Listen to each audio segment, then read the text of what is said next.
ప్రతికూల వాతావరణం నేపాల్ ప్రజలకు సమస్యగా మారింది.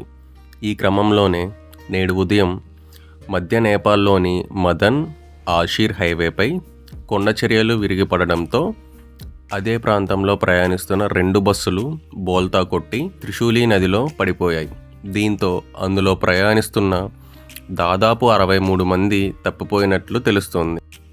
2 బస్సుల్లో డ్రైవర్లతో సహా మొత్తం 63 మంది ప్రయాణిస్తున్నట్లు Chitwan chief district officer ఇంద్రదేవ్ Yadav తెలిపారు. తెల్లవారుజామున 3:30 గంటల ప్రాంతంలో ప్రమాదం జరిగిందని వెల్లడించారు.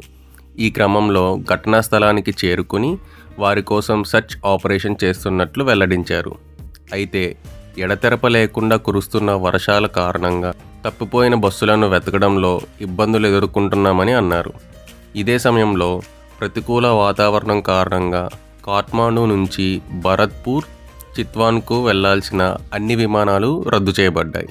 ఇది ఇలా ఉండగా నారాయణగఢ్ ముగ్లిన్ రోడ్ సెక్షన్లో కొండచర్యలు విరగపడడంతో దాదాపు 60 మంది ప్రయాణికులు గల్లంతయ్యారు. వరదలు, కొండచర్యలు విరిగిపడడంతో పెద్ద ఎత్తున ఆస్తులకు నష్టం వాటిల్లిందని నేపాల్ ప్రధాని పుష్పకమల్ దహల్ ట్వీట్ చేశారు. దేశంలోని వివిధ ప్రాంతాలలో జరిగిన ప్రమాదాలపై విచారం వ్యక్తం చేశారు. ఈ క్రమంలోనే ప్రయాణికులను శోధించి రక్షించాలని హోమ్ అడ్మినిస్ట్రేషన్తో సహా అన్ని ప్రభుత్వ ఏజెన్సీలకు ఆదేశం అందించారు. ఈ సమాచారం కనుక మీకు నచ్చినట్లయితే మన సమాచార్ యూట్యూబ్ ఛానల్ని సబ్స్క్రైబ్ చేయండి. Thank you.